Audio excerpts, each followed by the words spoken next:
You know, when I was a kid, I remember people having hobbies. It was really kind of a popular thing. I remember collecting things when I was a kid. My stepdad, used to tie flies. My grandfather collected fishing lures, and I was a rose gardener. And people seem to be into things, a lot of things with their hands. I don't see that as much these days. It may just be the digital age that we live in. But I've been going back through the Strange as It Seems archives. There's a stack of folders really about this high on hobbies. And it's just been a fascinating journey that I've been going through for several weeks now into hobbies. And this one is really interesting. It's going to be a quick episode, just a few in this folder. They're all from the era of John Hicks, but it's on whittling and carving. So let's dive into one more interesting area of hobbies. Before we jump in, I'd like to ask you to hit the bell to subscribe. Leave a like, definitely leave a comment. If you or someone you know, maybe a relative, has a hobby similar, especially those with the hands. Again, I don't see this much anymore these days.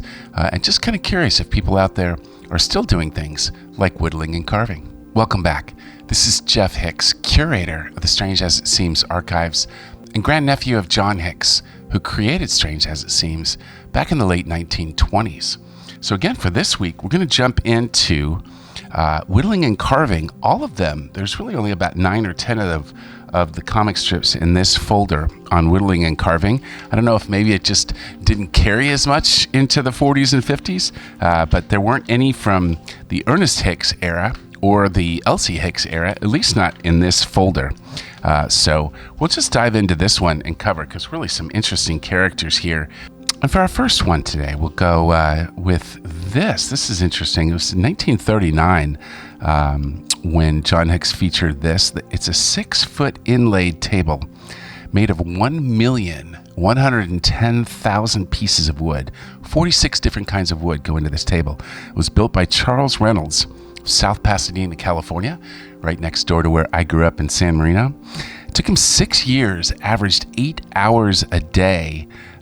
Crazy. 20 years ago, while Charles Reynolds was recuperating from an attack of influenza, he passed the time by making a wood inlay sewing table for his wife. As a carpenter and builder by trade, he had specialized in building staircases, and he found that his ability to calculate measurements accurately was of great value in his newfound hobby. Crazy. It's some really amazing photographs here. What a craftsman. There it is. There's that table with 1 million inlaid pieces. I wonder if Charles Ramsey's family is still around, and if they still have any of his handiwork. I bet it'd be quite valuable today. And here's an interesting fellow. A handwritten letter from Janesville, Ohio. Mr. John Hicks. Enclosed you will find a photo of 10 pairs of pincers cut out of one piece of lime wood. Interesting. With just a penknife. Besides the 10 pincers, it has 3 other openings you're at liberty to use in your Strange as It Seems column. I first saw your Strange as It Seems in the Wheeling News Register, Wheeling, West Virginia. Here's a photograph. Amazing. Cut out of one single piece of wood. 10 pairs of movable pincers, all in one unbroken piece carved from wood. This is Charles Guter. It took him 4 hours. That's all. Zanesville, Ohio. There we go. Also the photograph as well in Modern Mechanic and Inventory. I don't know what INV is. What an amazing feat there. Carved from a small stick of basswood.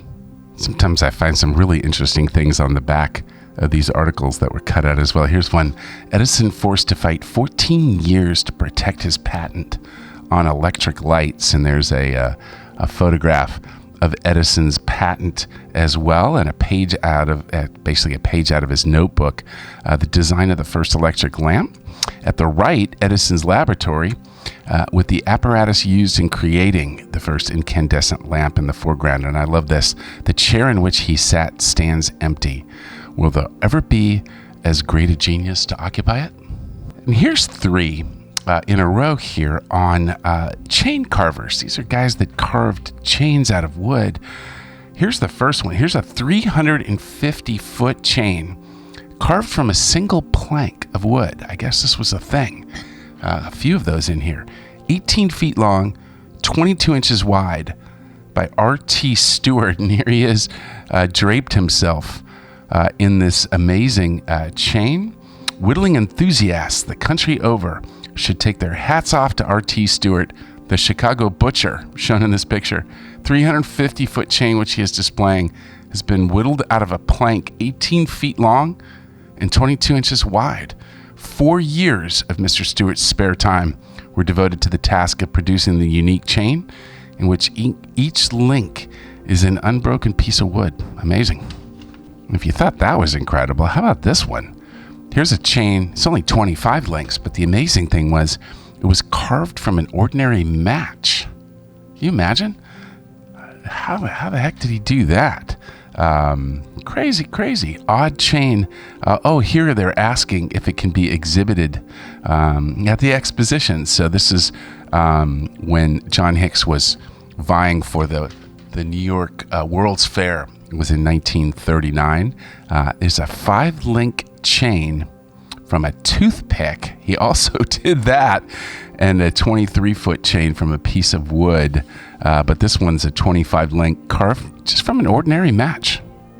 And here's one, looks like from a Mr. Alfred Cady that actually was exhibited at the fair.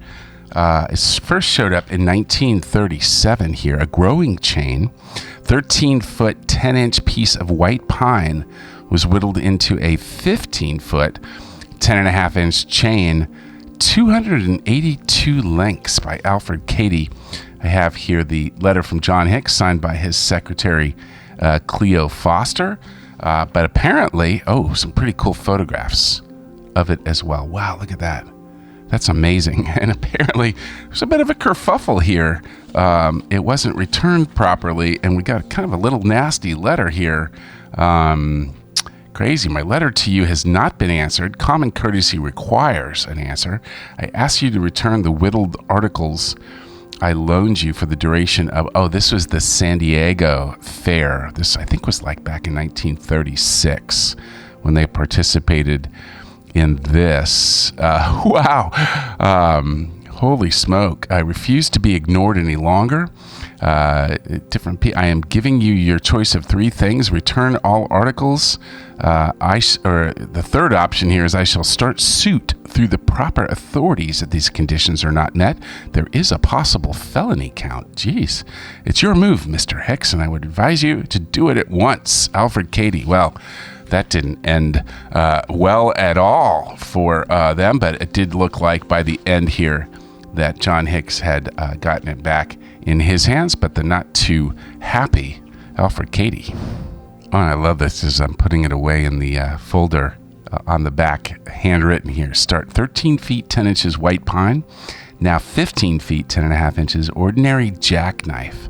Guy did this whole thing with just an ordinary jackknife. It took him 5 weeks to do it. And here's one that was featured a couple episodes back.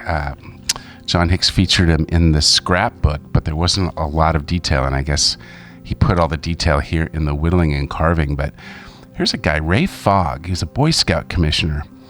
Carved about 300 totem poles, Native American tradition here.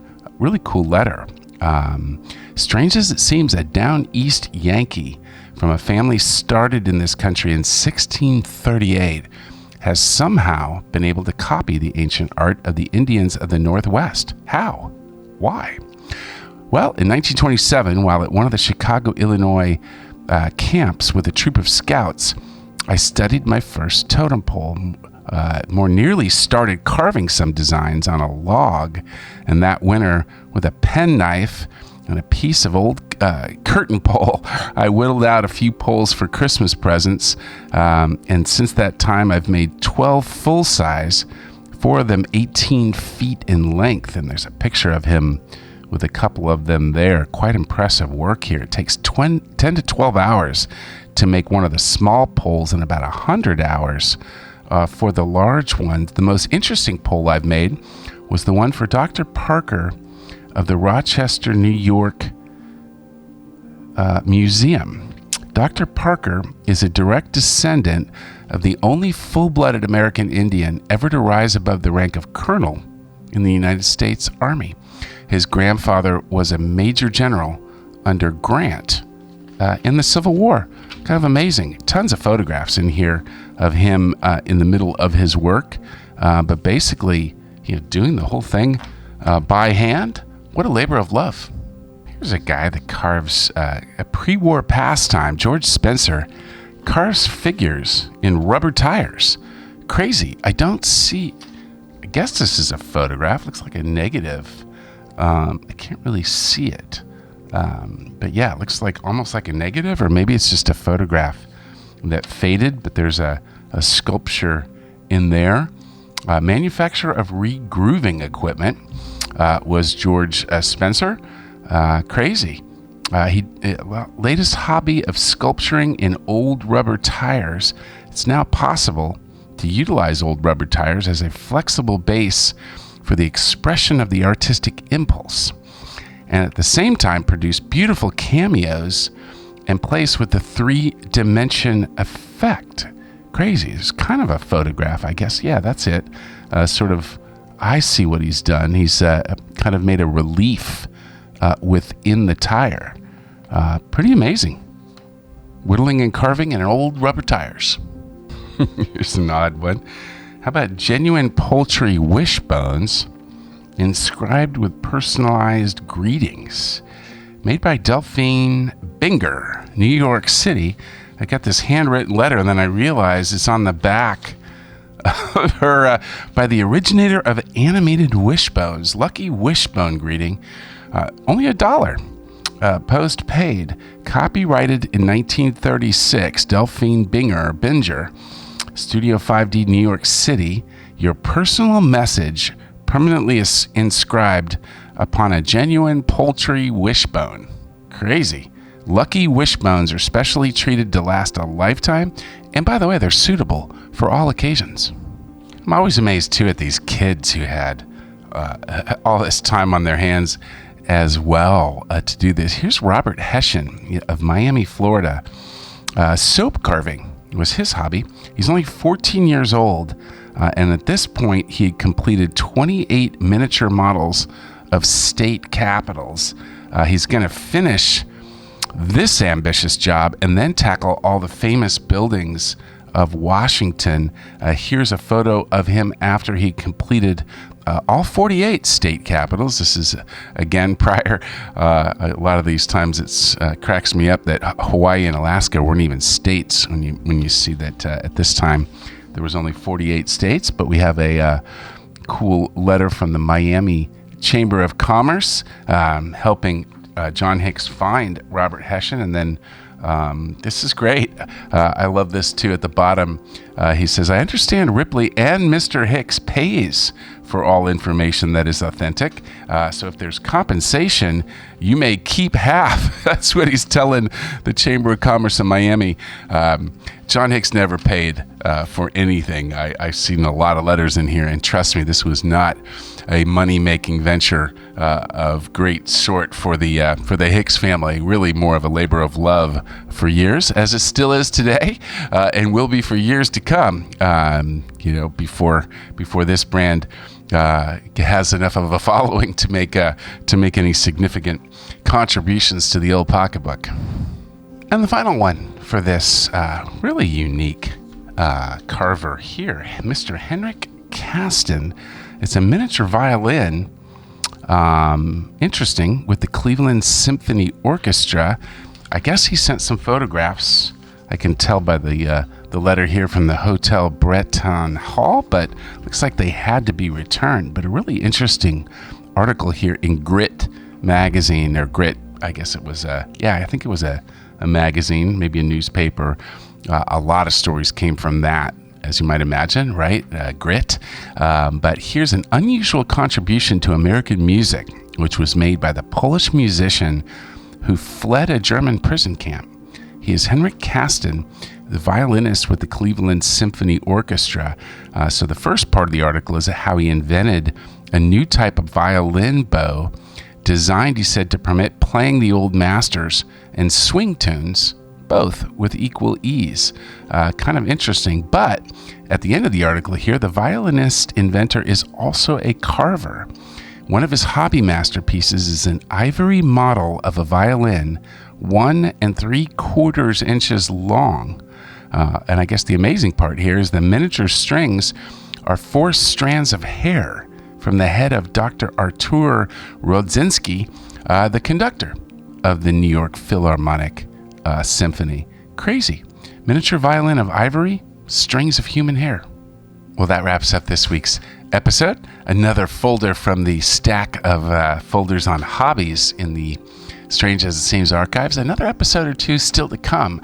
There's a couple folders in the back that just say hobbies miscellaneous, which can't imagine what that's about. But thank you so much for joining. Please hit the bell to subscribe. Leave a like. Also leave a comment. Love to know if any of you have interesting hobbies of your own or have some that were handed down through the generations.